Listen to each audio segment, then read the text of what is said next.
الحمد لله وكفى وسلام على عباده الذين اصطفى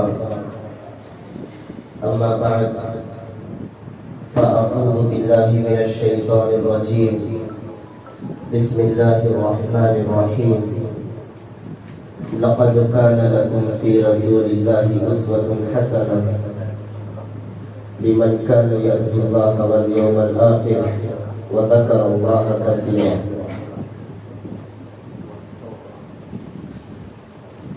وقال النبي صلى الله عليه وسلم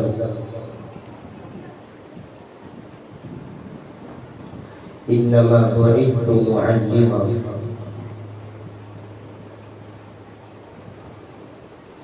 أو كما قال عليه الصلاة والتسليم.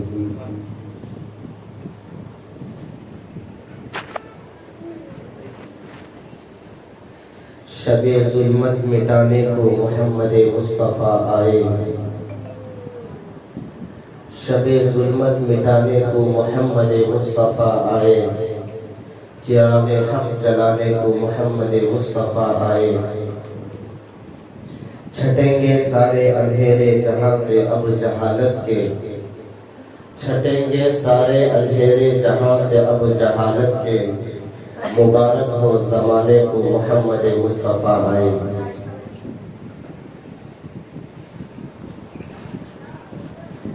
میرے نہایت محترم بزرگوں، اسٹیج پر زینت افروز علماء کرام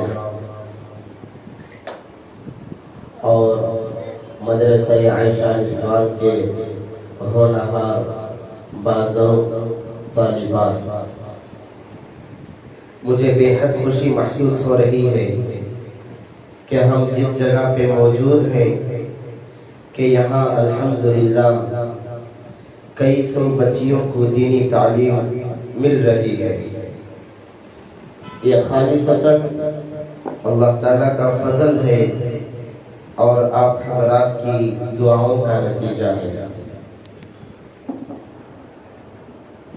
پردے میں بیٹھی ہوئی معزز طالبات سے بھی میں گزارش کرتا ہوں کہ وہ باادب ہو کر اہتمام کے ساتھ جو باتیں کہی جا رہی ہے اس پر توجہ دینے کی کوشش فرمائیں.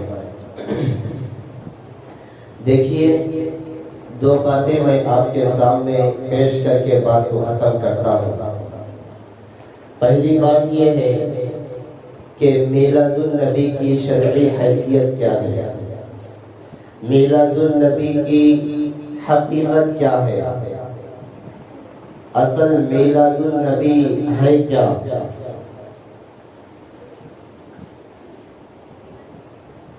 دیکھیے، اصل میں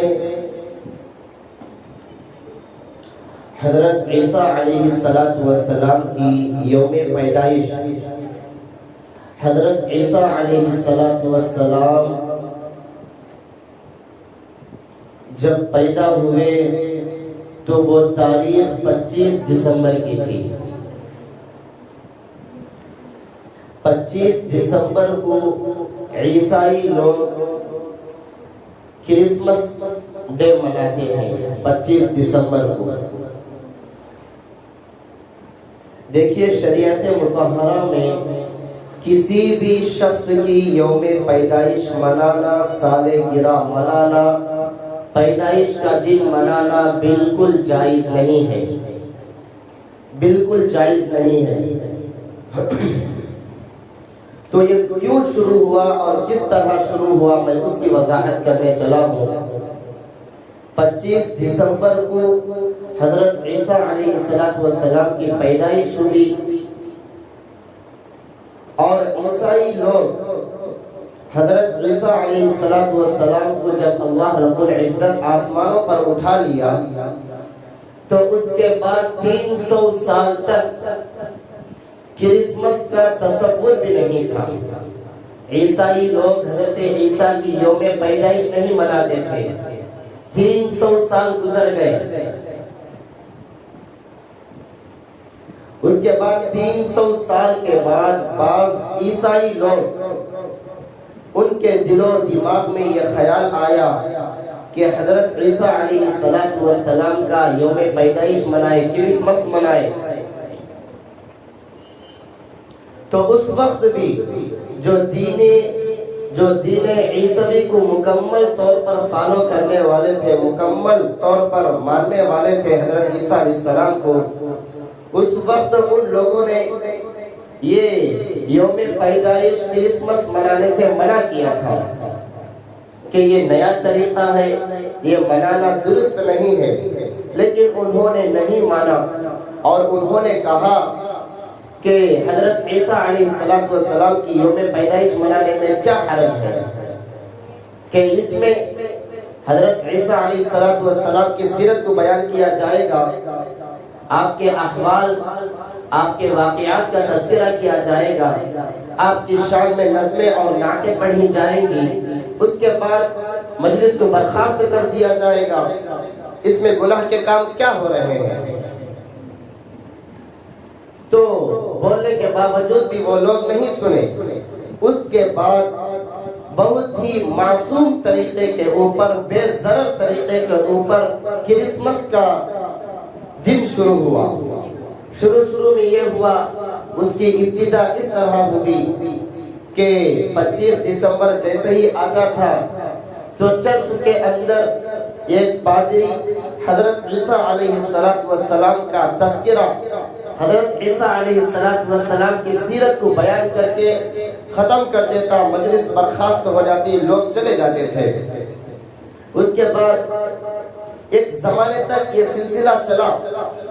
اس کے بعد انہوں نے سوچا کہ اس میں نوجوان لوگ شامل نہیں ہو رہے ہیں اور شوقین لوگ اس میں شامل نہیں ہو رہے ہیں، اور جو آ رہے ہیں وہ بھی اچھی خاصی تعداد اس میں نہیں ہے، اس لیے مجلس کو اور بھی دلکش بنانا چاہیے، مجلس کو اور بھی مزین کرنا چاہیے۔ اس لیے 25 دسمبر کرسمس کے دن انہوں نے اس مجلس میں موسیقی کو لگا دیا، میوزک کو لگا دیا، حضرت عیسیٰ علیہ السلام کے شان میں نظمیں، نعتیں پڑھے جانے لگی۔ اس کے بعد کچھ تعداد کا اضافہ ہوا، اس کے بعد اس سے بھی کام نہیں چلا تو انہوں نے سوچا کہ اس میں ڈی جے ہونا چاہیے اور اس میں گانا بجانا ہونا چاہیے، وہ بھی شروع کر دیا۔ اس کے بعد چند عرصہ گزرنے کے بعد اس سے بھی ان کو اطمینان نہیں ہوا، اور بھی لوگوں کو مزید اس میں شامل کرنا چاہیے اور لوگوں کو اس سے اور بھی زیادہ فائدہ پہنچانا چاہیے۔ اس کے بعد انہوں نے سوچا کہ اس مجلس میں گانا بجانا بھی ہو اور عورتوں کا داخل ہونا بھی اس مجلس میں شروع ہو گیا۔ عورتیں بھی کرسمس کے دن چرچ کے اندر عورتوں کو بھی لے کر آ گئی، جس سے اور بھی لوگ اس میں جمع غفیر کے طور پر، کثیر تعداد کے طور پر لوگ اس میں آنا شروع ہو گئے۔ اس کے بعد ان کو وہاں پر بھی اطمینان نہیں ملا تو اس میں شراب نوشی کو بھی عام کر دیا گیا کہ جو بھی آ رہے تھے 25 دسمبر کو ان کو شراب پلائی جا رہی تھی۔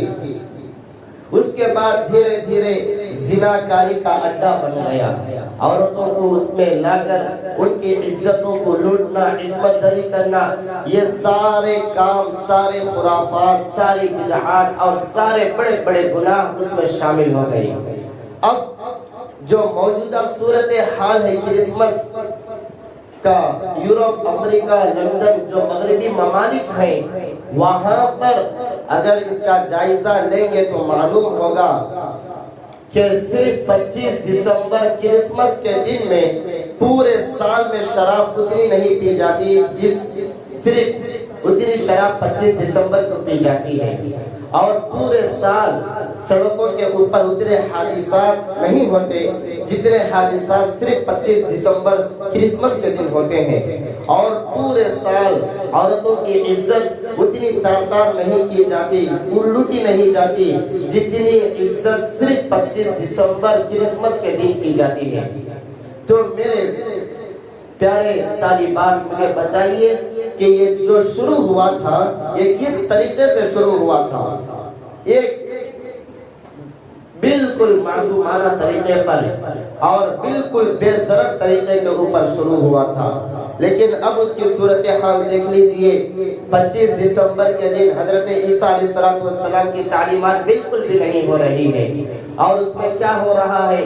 اس میں زنا ہو رہا ہے، اس میں جوا ہو رہا ہے، اس میں شراب و نوشی، قمار بازی اور طرح طرح کے بڑے بڑے گناہ 25 دسمبر کرسمس کے دن اس میں ہو رہے ہیں.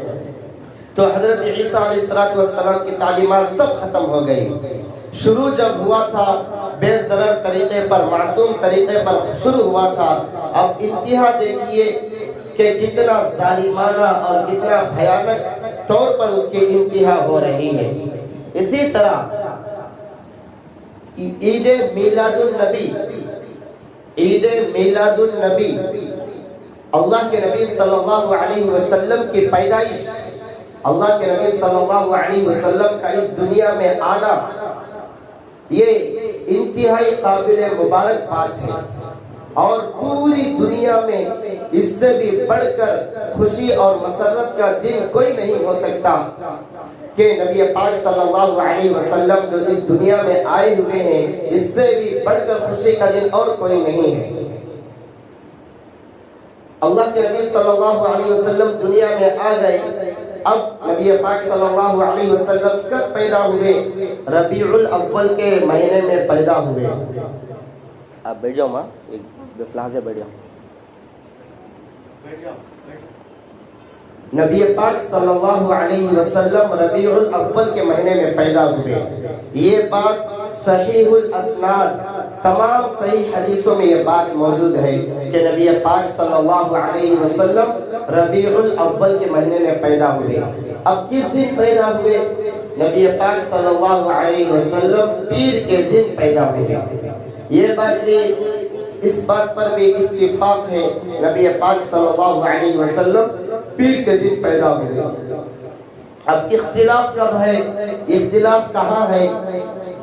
تو نبی پاک صلی اللہ علیہ وسلم کس تاریخ کو پیدا ہوئے؟ تاریخ میں اختلاف ہے، شدید اختلاف ہے. بعضوں نے 8 کہا، بعضوں نے 9 کہا، بعضوں نے 11، بعضوں نے 12 کہا. اس میں راجح قول کے مطابق نبی پاک صلی اللہ علیہ وسلم کی پیدائش 9 ربیع الاول کو ہوئی اور نبی پاک صلی اللہ علیہ وسلم کی وفات 12 ربیع الاول کو ہوئی، راجح قول کے مطابق. بہرحال نبی پاک صلی اللہ علیہ وسلم کی پیدائش ہوئی.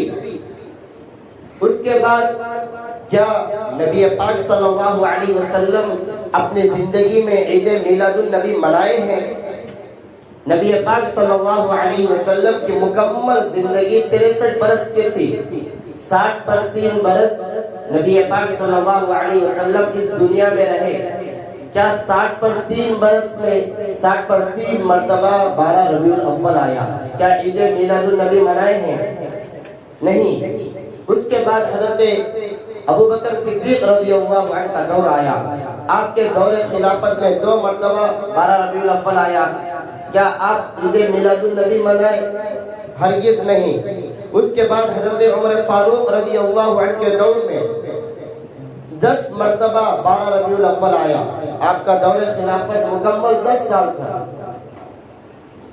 تو حضرت عمر فاروق رضی اللہ عنہ نے بھی 12 ربیع الاول عید میلاد النبی نہیں منائی. اور حضرت عثمان غنی رضی اللہ عنہ کے دور میں 12 مرتبہ 12 ربیع الاول آیا، لیکن آپ نے کسی بھی سال عید میلاد النبی نہیں منائی. حضرت علی کرم اللہ وجہہ کے دور میں 5 مرتبہ 12 ربیع الاول آیا. کیا آپ نے عید میلاد النبی منائی؟ ہرگز نہیں منائی. حضرت امیر معاویہ رضی اللہ عنہ کے دور میں 19 مرتبہ 12 ربیع الاول آیا. کیا آپ نے عید میلاد النبی منائی؟ ہرگز نہیں منائی. حضرت امام ابو حنیفہ رحمۃ اللہ علیہ کے دور میں 44 مرتبہ 12 ربیع الاول آیا. کیا آپ نے عید میلاد النبی منائی؟ ہرگز نہیں منائی. امام شافعی کے دور میں، امام مالک کے دور میں، امام احمد بن حنبل کے دور میں، حضرت عبد القادر جیلانی رحمۃ اللہ علیہ کے دور میں، خواجہ قطب الدین بختیار کاکی رحمۃ اللہ علیہ کے دور میں، امام بخاری کے دور میں، امام ترمذی کے دور میں، امام مسلم کے دور میں، جو ہزاروں عشاق نبی گزرے ہیں، جو غلامان مصطفیٰ گزرے ہیں، ان کے زمانے میں کئی مرتبہ 12 ربیع الاول آیا، لیکن اس کا تصور بھی نہیں تھا عید میلاد النبی کا۔ اب عید میلاد النبی کہاں سے شروع ہوا؟ نبی پاک صلی اللہ علیہ وسلم کے دنیا میں جانے کے بعد ایک لمبا عرصہ گزر گیا، صحابہ کا دور چلا گیا، تابعین کا دور چلا گیا، تبع تابعین کا دور چلا گیا، ائمہ مجتہدین کا دور چلا گیا، اولیاء اللہ کا دور چلا گیا۔ اس کے بعد ایک مسلمان بادشاہ اس نے سوچا کہ عیسائی لوگ کرسمس مناتے ہیں تو ہم عید میلاد النبی منانے میں کیا حرج ہے؟ جب عیسائی لوگ حضرت عیسیٰ علیہ السلام کی یوم پیدائش منا رہے ہیں تو ہم عید میلاد النبی منانے میں کیا حرج ہے؟ لیکن اس وقت بھی جو دین محمدی اور جو صحیح دین پر چلنے والے تھے انہوں نے بہت منع کیا، لیکن اس نے وہی جواب دیا کہ ایک مجلس کو قائم کریں گے، اس میں نبی پاک صلی اللہ علیہ وسلم کی سیرت کو بیان کریں گے اور آپ کے تعلق سے نعتیں اور نظمیں پڑھی جائیں گے، اس کے بعد مجلس کو ختم کر دیا جائے گا۔ اس میں کیا ضرر ہے اور اس میں کیا نقصان ہے؟ تو میرے بھائیوں، اس طرح عید میلاد النبی شروع ہوئی، لیکن آج آپ دیکھ لیجئے عید میلاد النبی کی حقیقت کیا رہ گئی ہے۔ عید میلاد النبی کی حقیقت کیا ہو گئی ہے؟ بڑے بڑے شہروں میں، حیدرآباد میں جا کر دیکھیے کہ عید میلاد النبی کے وقت کئی مسلمان شراب پیتے ہیں۔ عید میلاد النبی کے وقت نبی پاک صلی اللہ علیہ وسلم کی یوم پیدائش کے نام پر کئی لوگوں کی نیندیں حرام کر دیتے ہیں، اور عید میلاد النبی کے نام پر روڈوں کے اوپر کس طرح تماشا بازی ہو رہی ہے اور مکہ المکرمہ کی کس طرح شبیہیں بنائی جا رہی ہے، مدینہ المنورہ کی کس طرح شبیہیں بنائی جا رہی ہے۔ آپ دیکھ لیجئے ہمارے شہر رائچوٹی کے بعد ہے یہ جمعرات جو کل پرسوں جو گزرا ہے، پرانی رائچوٹی مکھن شاہ مسجد کے پاس 12:30 بجے وہاں پر ڈی جے لگائے گئے ہیں۔ وہاں پر جو گلیوں میں سو رہے تھے اور جو گلیوں میں آرام کر رہے تھے ان کی نیندیں حرام کر رہے ہیں۔ کیا یہی ہمارے نبی پاک صلی اللہ علیہ وسلم کی تعلیمات ہیں؟ لقد کان لکم فی رسول اللہ اسوۃ حسنہ۔ کیا صحابہ کی یہی زندگی رہی ہے کہ عیسائی مسلم مسلمانوں کو تکلیف دینا حرام ہے؟ لیکن یہ اس طرح سارے خرافات عید میلاد النبی میں کیے جا رہے ہیں، اس لیے عید میلاد النبی منانا بالکل جائز نہیں ہے، بالکل حرام ہے، بالکل حرام ہے، بالکل حرام ہے۔ آگے چل کر اب بھی ایک عام جشنوں کی طرح، غیر مسلموں کے جشنوں کی طرح ایک جشن بن گیا ہے عید میلاد النبی۔ تو میرے معزز طالبات، آپ حضرات سے، آپ طالبات سے گزارش ہے کہ نبی پاک صلی اللہ علیہ وسلم کی سیرت کے تعلق سے جہاں تک ہو سکے مطالعہ کیجئے۔ نبی پاک صلی اللہ علیہ وسلم کی زندگی ہم سب کے لیے نمونہ ہے۔ نبی پاک صلی اللہ علیہ وسلم کی زندگی ہم سب کے لیے نمونہ ہے، راہ عمل ہے۔ سیرت کو پڑھنا چاہیے۔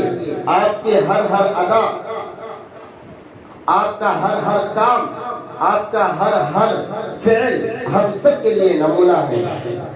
دیکھیے، سیرت کو بیان کرنا سال بھر میں اور سال کے تمام مہینوں میں، مہینوں کے تمام ہفتوں میں، ہفتوں کے تمام گھنٹوں میں، گھنٹوں کے ہفتوں کے تمام دنوں میں، دنوں کے تمام گھنٹوں میں، گھنٹوں کے تمام سیکنڈ، لحظہ، لمحہ کبھی بھی جائز نہیں ہے۔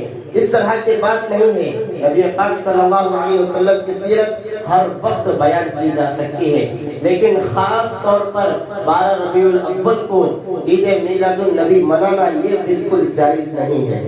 اس لیے عید میلاد النبی کی جہاں تک ہو سکے اس سے احتراز کرنا چاہیے، اس سے بچنا چاہیے۔ یہ ایک موضوع ہوا، عید میلاد النبی کی شرعی حقیقت منانا بالکل جائز نہیں ہے۔ دیکھیے، ہمارے دین میں کوئی بھی عمل منایا نہیں جاتا، اس کو کیا جاتا ہے۔ نبی پاک صلی اللہ علیہ وسلم دنیا میں جب آئے ہیں تو اپنے پیدائش کو دن منوانے کے لیے نہیں آئے ہیں، آپ کی سنتوں پر لوگوں کو عمل کروانے کے لیے آئے ہیں، شریعت کے مطابق لوگوں کو زندگیاں بسر کروانے کے لیے آئے ہیں، اور صحابہ کرام نے بھی اسی کو مد نظر رکھتے ہوئے آپ کی پوری زندگی کو محفوظ کیا۔ لیکن آپ کے پیدائش کی تاریخ محفوظ نہیں ہے۔ وہ کیوں محفوظ نہیں ہے؟ اس لیے کہ اس سے کوئی دین کا مسئلہ متعلق نہیں ہے۔ اس لیے نبی پاک صلی اللہ علیہ وسلم کی سیرت کو اپنانا چاہیے۔ یہ ربیع الاول جب بھی آتا ہے، نبی پاک صلی اللہ علیہ وسلم کی محبت میں اضافہ ہونا چاہیے، اور ہماری زندگی پچھلی زندگیوں سے بھی بدلنا چاہیے۔ دوسرا عنوان ہے نبی پاک، ہم عورتوں کے لیے دین کا ہونا بہت ضروری ہے۔ اللہ رب العزت قرآن کریم میں فرماتے ہیں، یا ایھا الذین آمنوا قوا انفسکم واہلیکم نارا۔ نبی پاک صلی اللہ علیہ وسلم فرماتے ہیں، اذا لم تستحی فاصنع ما شئت۔ دیکھیے حالات حاضرہ، اب جو ہندوستان کے موجودہ حالات چل رہے ہیں، اس میں ہمارے مسلمان بچوں اور خاص کر مسلمان بچیوں کا دین انتہائی خطرے میں ہے، انتہائی خطرے میں ہے۔ دن بدن یہ خبریں پڑھنے کو اور دیکھنے کو مل رہی ہے کہ مسلمان بچیاں اپنے دین سے ہاتھ دھو بیٹھ رہے ہیں۔ یہ سب کیوں ہو رہا ہے؟ اس لیے کہ ہمارا ایمان مضبوط نہیں ہے، ہمارا ایمان کامل اور مکمل نہیں ہے۔ دیکھیے جو بھی مرد حضرات کامیاب ہوئے ہیں، اللہ تعالیٰ جن سے بھی کام زیادہ لیا ہے، ان کے پیچھے عورتوں کا ہاتھ ہے، ان کے پیچھے عورتوں کا ہاتھ ہے۔ تاریخ میں ایک بات دیکھنے کو ملتی ہے کہ انبیاء علیہ السلام کم و بیش 1.25 لاکھ انبیاء علیہ السلام آئے، حضرت آدم سے لے کر سید الکونین خاتم النبیین حضرت محمد صلی اللہ علیہ وسلم تک جتنے بھی انبیاء کرام آئے، اگر آپ انبیاء کرام کی زندگیوں کے اوپر نظر دوڑائیں گے تو معلوم ہوگا کہ جس نبی کو اس کی بیوی نے ساتھ دیا، اس کا دین 4 دانگے عالم میں پھیلا ہے۔ جس نبی اور رسول کو اس کی بیویوں نے ساتھ دیا ہے، ان کا دین اور ان کی تعلیم زیادہ دنیا میں پھیلی ہے۔ دیکھیے حضرت نوح علیہ السلام، حضرت نوح علیہ السلام ان کی بیوی ساتھ نہیں تھی، 950 برس تقریباً 950 برس محنت کرنے کے بعد 80 پر 2 لوگ کتابوں میں موجود ہے، 80 پر 2 لوگ دین میں آئے ہیں۔ کیوں؟ اس لیے کہ ان کی بیوی ان کو ساتھ نہیں تھی۔ اور اسی طرح دیکھ لیجیے حضرت ابراہیم علیہ السلام، ان کی بیوی حضرت حاجرہ کتنا ساتھ دیا حضرت ابراہیم علیہ السلام کو، اور حضرت ابراہیم علیہ السلام کا دین کتنا پھیلا ہے۔ آپ کے خاندانوں میں ہزاروں نبیاں پیدا ہوئے ہیں، اور آپ کے خاندانوں میں کتنا دین کا کام کیا ہے۔ حضرت اسماعیل علیہ السلام آپ کی اولاد ہے، اور آپ ہی کی اولاد میں حضرت محمد صلی اللہ علیہ وسلم دنیا میں تشریف لائے ہیں، اس لیے کہ ان کی بیوی نے ان کو بے انتہا ساتھ دیا ہے۔ اس لیے آج کل کے جو حالات ہیں، اس میں میں اعلان یہ بات کہتا ہوں، درد دل سے کہتا ہوں کہ مردوں کے بالمقابل عورتوں کے اندر دین کا آنا بہت ضروری ہے۔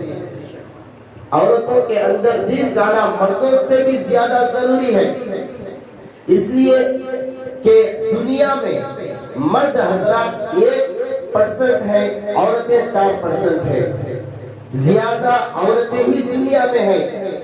اگر عورتوں کے اندر دین آئے گا تو دنیا کے 4 حصوں میں دین آئے گا، اور اگر مرد کے اندر دین آئے گا تو دنیا کے صرف 1 حصے میں دین آئے گا۔ اس لیے عورتوں کے اندر دیندار کا ہونا بہت ضروری ہے۔ آج کل آپ بچیاں ہی کل جوان ہو جائیں گی، اور آپ کو مکمل یہ گھر سنبھالنا پڑے گا۔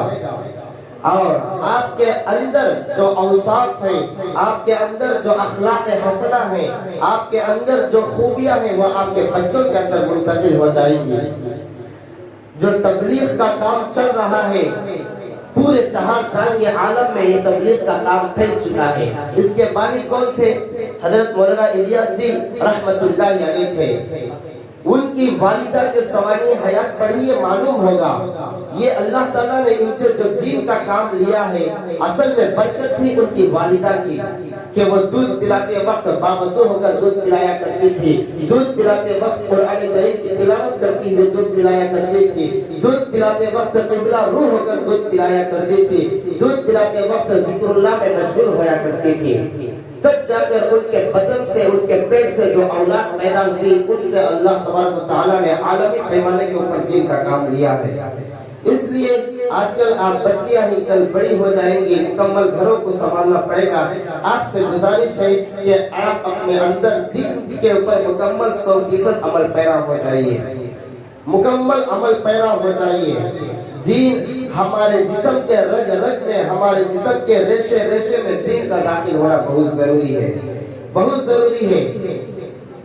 اور جو بچے پیدا ہوتے ہیں ان کا پہلا مدرسہ، ان کا پہلا مکتب ماں کی گود ہوتی ہے، ماں کی گود ہوتی ہے۔ بچے باپ سے اتنا مؤثر نہیں ہوتے جتنا ماں سے مؤثر ہوتے ہیں، اور باپ کی باتوں کو اتنا بچے نہیں لیتے جتنی ماں کی باتوں کو بچے لیتے ہیں۔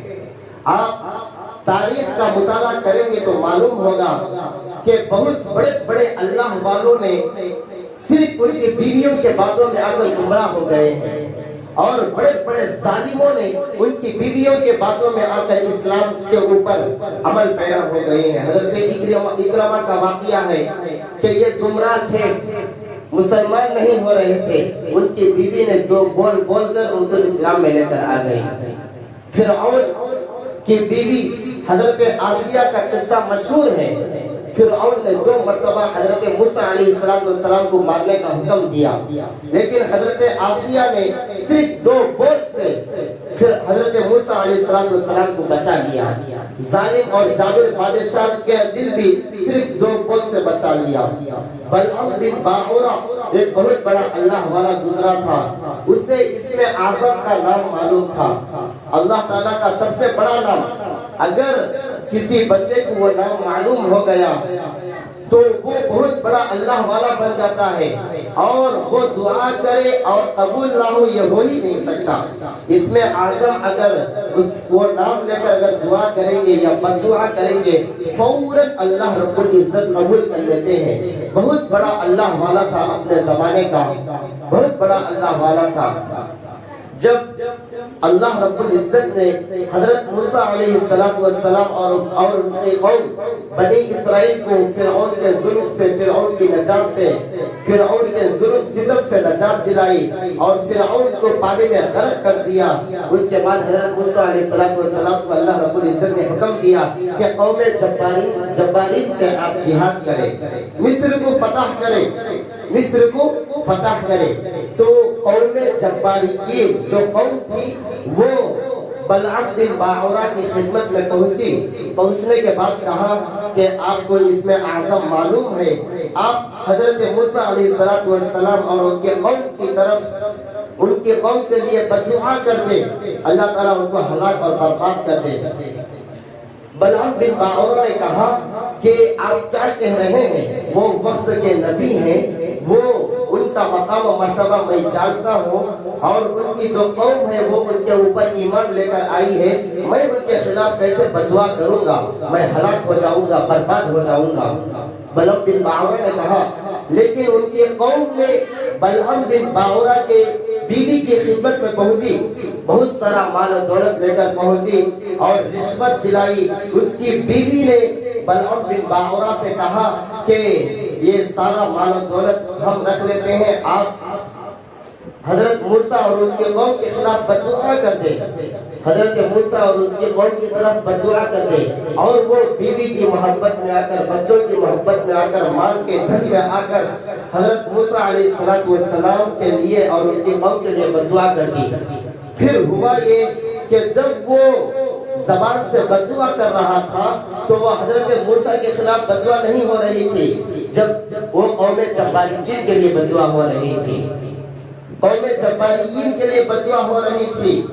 تو لوگوں نے حیران اور پریشان ہو کر کہا کہ ہم نے حضرت موسیٰ کے خلاف اور ان کی قوم کے خلاف بددعا کرنے کے لیے کہا ہے، آپ ہمارے خلاف بددعا کر رہے ہیں۔ تو بلعام بن باعورہ نے کہا کہ میری زبان میرے اختیار میں نہیں ہے، میری زبان میرے اختیار میں نہیں ہے، اور میں جو تمہارے خلاف بددعا کر رہا ہوں یہ میری زبان